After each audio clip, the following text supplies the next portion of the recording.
Nous sommes heureux de vous accueillir ce matin pour ce webinaire de 30 minutes. Julie Evin, qui est chef de projet finance à l'Institut pour l'économie du climat, et moi-même, qui suis conseiller senior à cet institut, nous allons vous présenter en une dizaine de minutes les principaux messages du rapport que nous venons de publier. Vous voyez le titre apparaître sur la première slide. La réglementation financière peut-elle accélérer la transition bas carbone? Et puis, le reste du temps disponible sera consacré à échanger avec vous. Et donc, je vous invite à poser vos questions dans le chat qui est à votre disposition.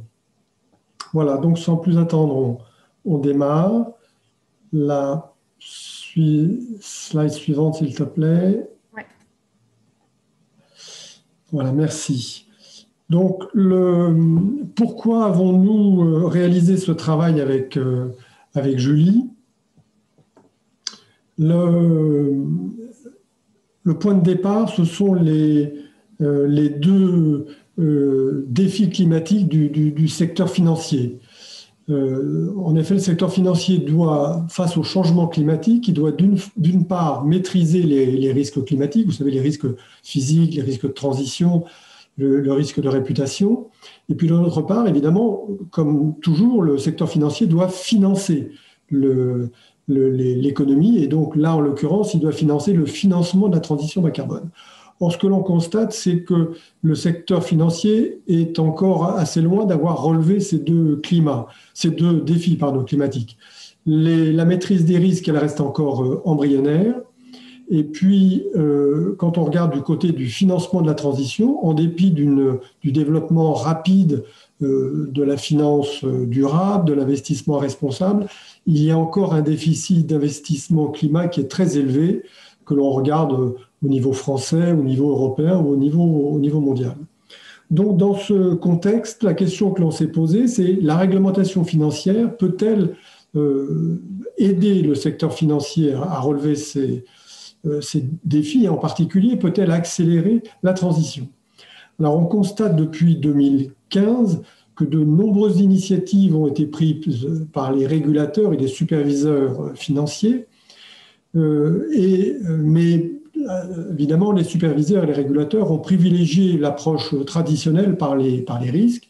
Alors, les initiatives, on peut par exemple mentionner la création du réseau des banques centrales, NGFS, qui a été lancé à la fin 2017. Alors, cette approche est évidemment très importante pour assurer la stabilité financière face aux risques climatiques, mais cette approche, elle nous paraît insuffisante pour faire face au financement de la transition, pour accélérer le financement de la transition. Et donc la question que nous nous sommes posée avec Julie, c'est dans ce contexte, est-ce que la réglementation financière peut-elle être un instrument de politique économique pour orienter les financements vers la transition? Et donc on est parti du point de départ des obstacles rencontrés dans le financement de cette transition. Et là, je repasse la parole à Julie. Merci beaucoup, Michel. Donc, oui, comme Michel l'expliquait, notre point de départ, c'était les obstacles justement au financement de la transition. Alors, avec quand même cette perspective de quels étaient les obstacles sur lesquels la réglementation financière peut apporter un levier intéressant, puisqu'il y a déjà eu beaucoup de travaux sur le financement de la transition, sur les différentes difficultés rencontrées par les acteurs. Et nous, notre travail, il s'inscrit vraiment dans la continuité de ces nombreux travaux, mais en le regardant avec ce prisme qui est nouveau, qui est des obstacles sur lesquels la réglementation financière peut apporter quelque chose. Et donc, ce qu'on a compris en regardant à la fois en interviewant des porteurs de projets, des acteurs financiers, et aussi en s'appuyant sur ces travaux précédents, c'était que le financement de la transition, c'était quelque chose de très fragmenté. En fait, les problématiques sont très diverses, très fragmentées, en fonction de la façon dont on les aborde. Et que pendant longtemps, les problématiques se sont résumées à regarder le côté seulement énergétique et notamment le manque de financement en faveur des énergies renouvelables. Et il faut en fait regarder les processus de transformation de l'ensemble des activités économiques et pas uniquement se concentrer sur les aspects énergétiques, mais il faut aussi regarder les aspects industriels, transformation des PME, des grandes entreprises, transformation de l'ensemble des secteurs et pas uniquement des secteurs les plus carbonés ou au contraire mettre le focus sur les secteurs les plus verts, mais regarder l'ensemble du prisme de l'économie.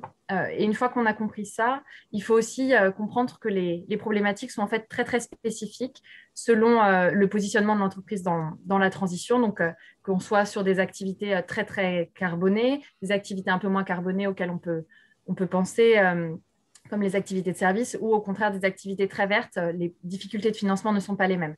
Il y a aussi des difficultés de financement qui varient en fonction de la taille. Les problématiques des PME qui ont des rapports plutôt vis-à-vis de leurs banquiers, qui sont les financeurs principaux, ne sont pas les mêmes que que les problématiques des grandes entreprises cotées en bourse, qui, elles, ont des problématiques plutôt avec les acteurs de marché.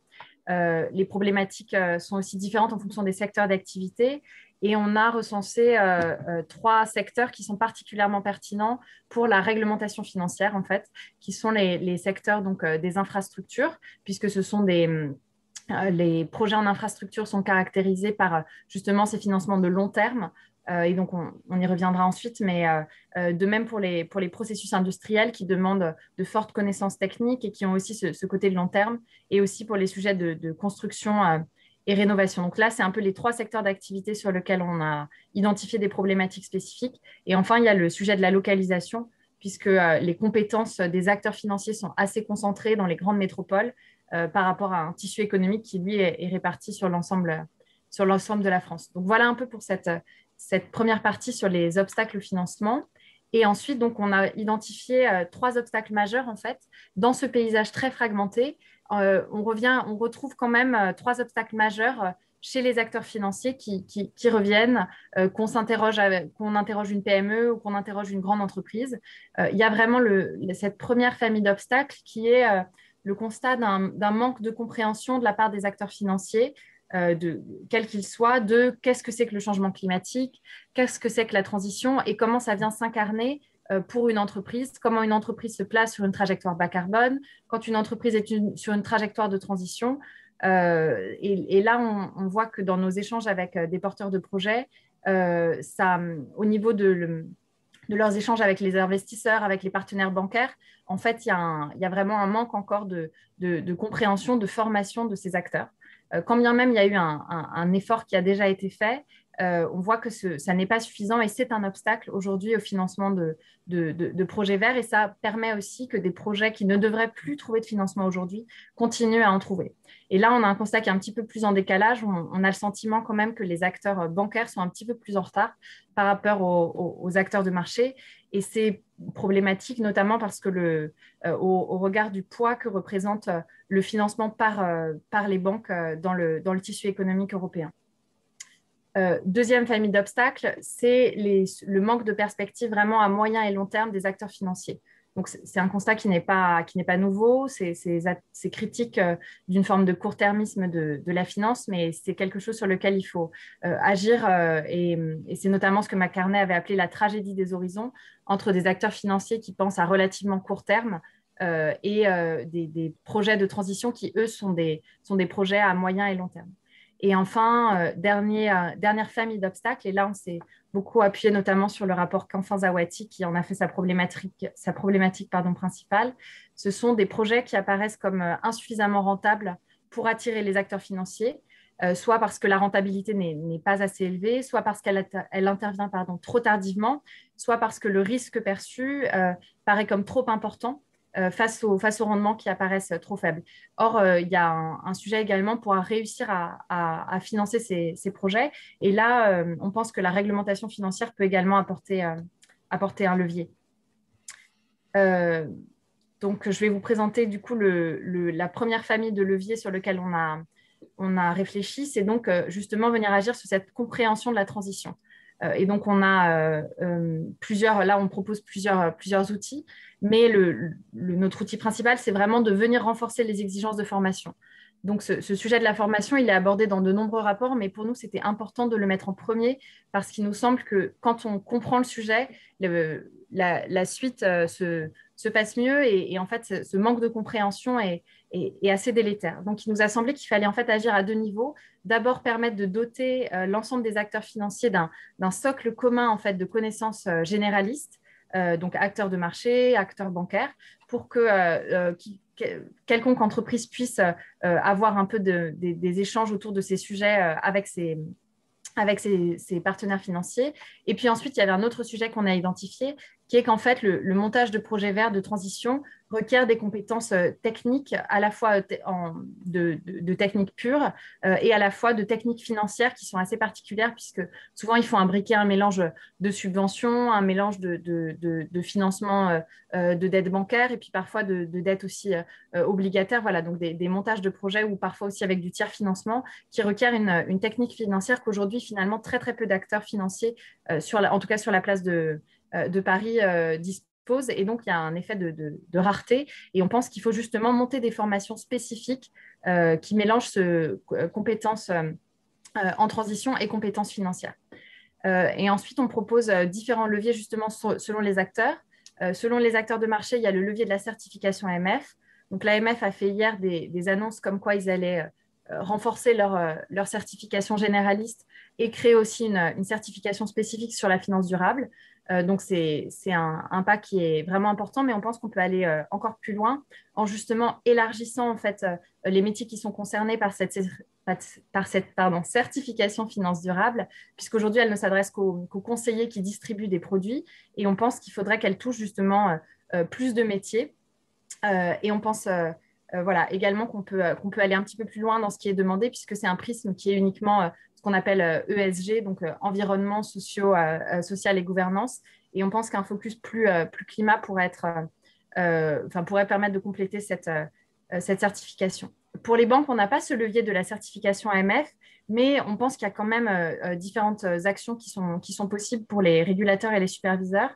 Et un des leviers qui nous paraît intéressant, c'est vraiment d'inscrire ces exigences de formation dans ce qu'on appelle les attentes de supervision, qui permettent en fait derrière aux superviseurs de demander des comptes aux banques pour vérifier que ces attentes ont été remplies et donc que les banques ont engagé des actions de formation plus importantes. Donc voilà un peu pour quelques pistes des propositions qu'on propose pour ce premier levier de venir améliorer la compréhension de la transition. Le deuxième levier qu'on souhaite mettre en place, c'est justement redonner du long terme, lutter contre ce court-termisme, permettre aux acteurs financiers d'avoir une perspective à plus long terme. Et là, on va vous présenter deux pistes différentes, mais moi, je vais vous présenter la première, qui est agir sur les politiques de rémunération. En fait, les acteurs financiers, aujourd'hui, leurs politiques de rémunération, elles sont évidemment alignées avec les performances financières des entreprises dans lesquelles ils investissent. Mais ça a des conséquences en fait qui sont pointées par beaucoup de travaux de recherche.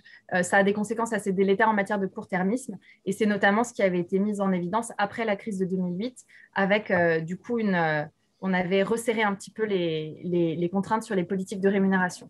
Et donc là, l'idée, c'est justement de venir intégrer plus de long terme en allongeant en fait la période de mise en réserve des rémunérations pour aller au-delà des 3 ans. Qui sont aujourd'hui requis. Et puis, il y a aussi des notions on pourrait venir introduire des critères d'impact climatique pour que ce ne soit pas uniquement des critères de performance financière. Voilà, c'est un levier qui nous paraît assez incitatif, mais sur lequel il faut quand même, ça demande plus de travail. Voilà, je repasse la parole à Michel. Merci Julie. Je vais accélérer parce qu'on a pris pas mal de temps. Donc le deuxième levier, c'est orienter l'épargne des particuliers vers la transition. Effectivement, on constate que cette épargne est faible. Or, c'est assez paradoxal car les épargnants, quand on les interroge, et un certain nombre de sondages ont été faits pour les interroger, les épargnants disent qu'ils veulent contribuer d'une façon générale au développement durable, alors pas seulement au financement de la transition, mais d'une façon générale au développement durable. Donc pourquoi cet écart entre la réalité, le constat, et puis entre les intentions qu'ils affichent? La réponse est assez simple, c'est qu'en fait, on ne leur propose pas des produits adaptés dans lesquels ils aient confiance. Donc la réglementation financière, elle peut intervenir pour aider dans à 3 niveaux. d'une part, elle peut obliger les conseillers financiers dans les banques, dans les assurances, elle peut obliger les conseillers à interroger les clients sur leurs préférences. Ils doivent le faire actuellement sur le niveau de risque que les particuliers sont prêts à supporter. Et donc, il faudrait en plus les interroger et précisément sur leur souhait. Est-ce qu'ils veulent financer la transition? Est-ce qu'ils veulent financer plutôt les aspects sociaux, etc. Deuxième intervention, la réglementation financière peut proposer des labels qui soient vraiment exigeants, qui soient clairs. Actuellement, les épargnants connaissent mal les labels et quand ils les connaissent, ils ne font pas confiance à ces labels. Et c'est vrai qu'en France, les labels sont assez généraux. Donc, c'est une piste importante. Et puis, troisièmement, c'est proposer des produits de placement qui soient orientés vers la transition. Par exemple, des unités de compte transition dans les contrats d'assurance vie. Alors, je vais maintenant passer au troisième levier, qui est d'inciter les projets qui sont peu rentables. Alors là, il y a différentes façons pour aller dans ce sens-là.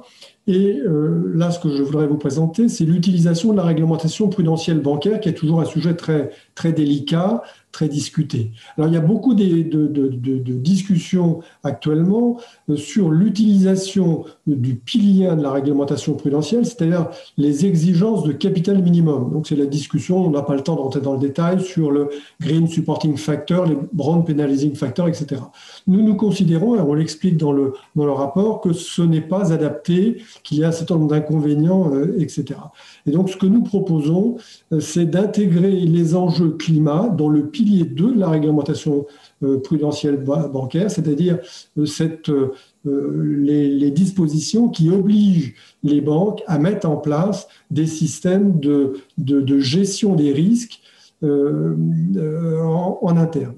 Et plus précisément, on pense qu'il faudrait que la réglementation oblige les banques à adopter un objectif climat, par exemple d'alignement à 1,5 degré, qu'elles soient obligées de faire et de présenter aux superviseurs des plans de transition à 5 ans pour savoir comment elles vont développer leur engagement, et puis ensuite qu'elles mettent en place un système interne pour la prise en compte des critères climat dans les décisions de financement. Et là, on s'inspire pas mal de ce qu'a fait la banque Natixis, qui a mis en place un système volontaire et qui nous paraît vraiment quelque chose qui n'est pas à répliquer en tant que tel, mais dont il faut certainement s'inspirer. Voilà, je crois qu'on a balayé les principaux messages. Donc, en guise de conclusion provisoire, parce que le débat continue sur ces sujets, je crois que les messages que l'on a sont assez simples. L'approche traditionnelle de la réglementation financière est utile, mais n'est pas suffisante. Dans ce rapport, nous explorons des options réglementaires, d'autres options réglementaires complémentaires pour orienter les financements vers la transition en s'attaquant à certains obstacles qu'on a identifiés en regardant les problèmes de financement de la transition. Notre idée, ce n'est pas que la réglementation financière doit se substituer aux politiques économiques, pas du tout. Les politiques économiques sont, je dirais, essentielles, évidemment, mais la réglementation, elle doit venir compléter la boîte à outils disponible. Et nous pensons que cela doit faire l'objet d'un débat public, et notre objectif dans ce travail, c'était de contribuer à ce débat. Voilà, on en a fini avec la présentation du rapport, qui a pris un peu plus de temps que prévu. Et donc, il nous reste une dizaine de minutes pour répondre aux questions. Et donc, je vous propose que l'on passe à ces questions. Alors, je peux commencer à répondre à la première question, qui est une question tout à fait intéressante. pourquoi séparer les deux défis, pourquoi séparer les deux objectifs. Alors, c'est vrai que, et c'est ce que disent les régulateurs et les superviseurs, c'est vrai que lorsque l'on met en place une politique, une approche par les risques, en principe, cela doit contribuer au financement de la transition, puisque cela va faire apparaître une meilleure prise en compte des risques. Et donc, en principe, les banques, les financeurs vont plutôt s'orienter vers des activités qui seront moins risquées, donc moins carbonées, etc. Donc, indirectement, effectivement, il y a cet effet. On pense que au mieux, je dirais, cet effet, il est indirect, il n'est pas suffisant face à l'ampleur du défi que les financeurs ont à relever en général et des banques en particulier. Même dans certains cas, on peut penser qu'il y a des divergences entre les deux approches. Je prends un exemple. Quand une banque finance du négoce pétrolier, elle fait des financements très courts. En termes de risque, ça n'a pas de risque. En revanche, en termes d'impact sur le financement de la transition, c'est quelque chose qui n'est pas favorable. Donc là, on voit qu'il peut y avoir des différences. Et puis, il y a certains cas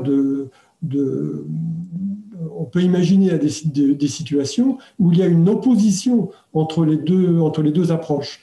Un financement vert d'une ferme d'éoliennes peut être risqué. Et donc, il faut certainement, parce que c'est une nouvelle technique, parce que ce sont de nouvelles implantations, etc. Donc, il peut y avoir des développements de nouvelles techniques qui sont risquées, etc.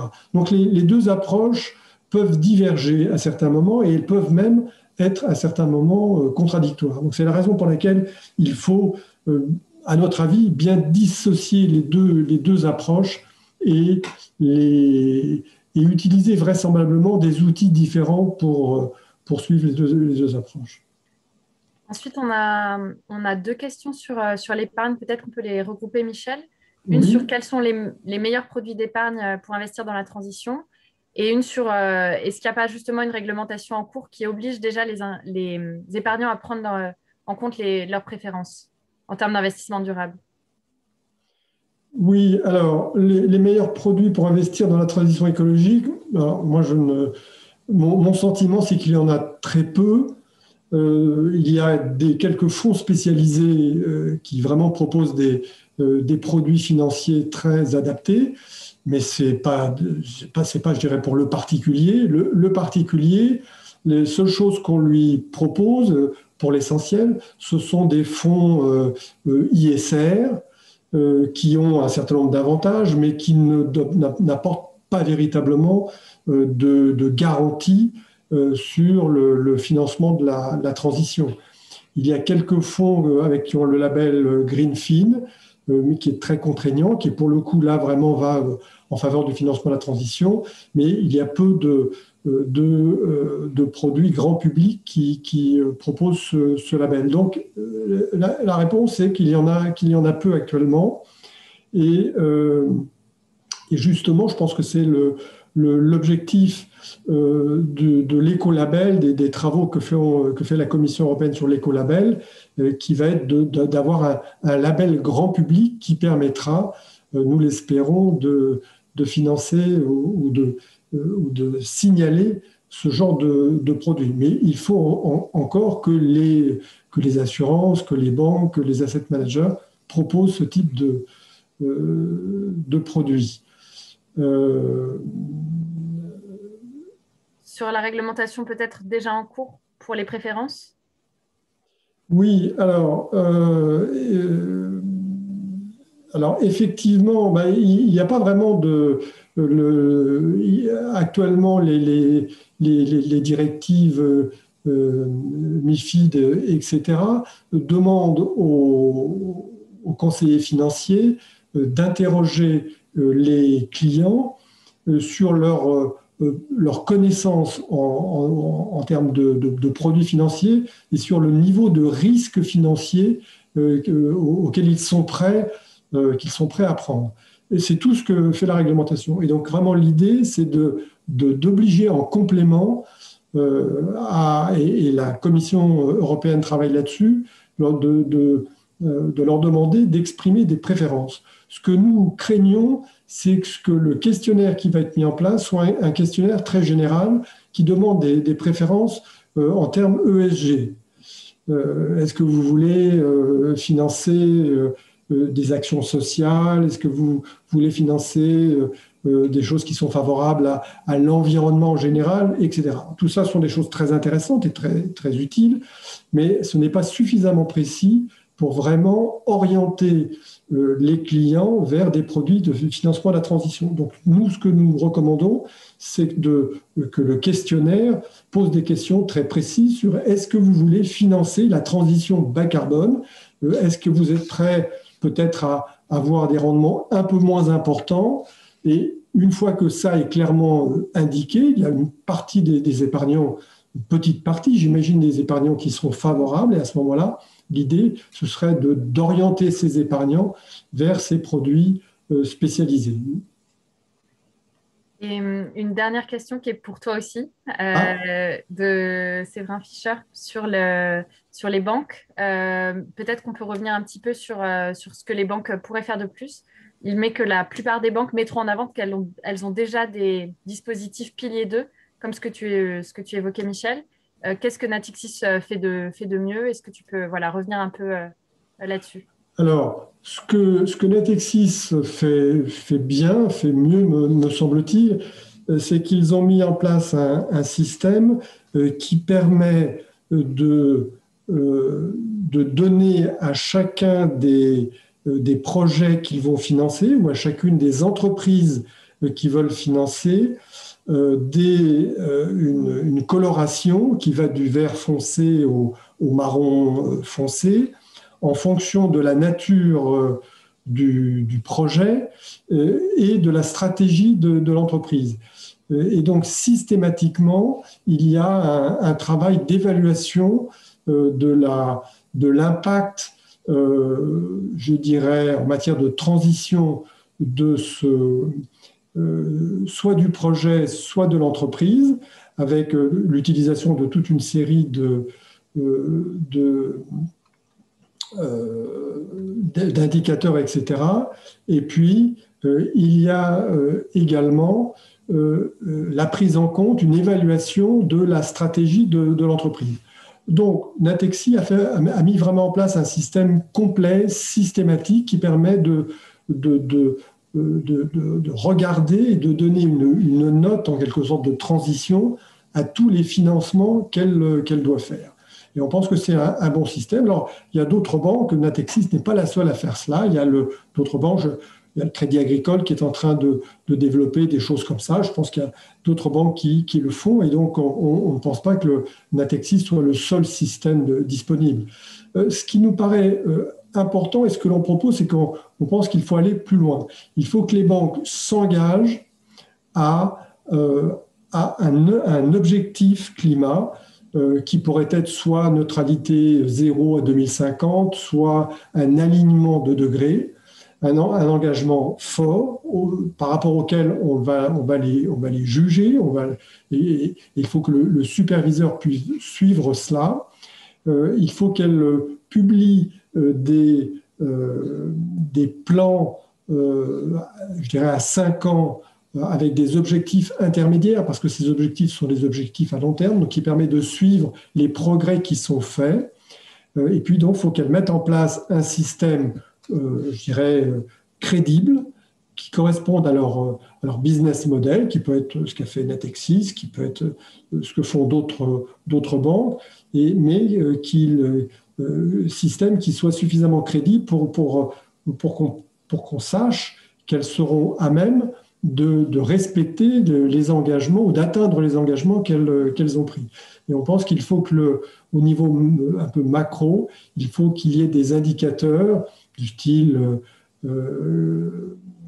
actifs verts sur le total du bilan, etc., qui permettent de suivre un peu la bascule du bilan des banques vers le financement de la transition. Donc, l'idée, c'est vraiment de dire ce que font les banques déjà, c'est très bien, il faut le rendre obligatoire avec des engagements forts et il faut donner aux superviseurs le moyen de s'assurer que ce qui est mis en place est à la hauteur des ambitions. Voilà, je pense qu'on a pris toutes les questions. Il est 10 heures. Merci beaucoup. On essayait un nouveau format aujourd'hui. Michel, je ne sais pas si tu as un dernier mot à Non, mais dire. merci beaucoup pour votre présence et puis pour vos questions. Et voilà, et si vous avez d'autres questions, n'hésitez pas à nous les faire passer à Julie et moi-même et on essaiera d'y répondre. Voilà, bonne journée, au revoir. Au revoir.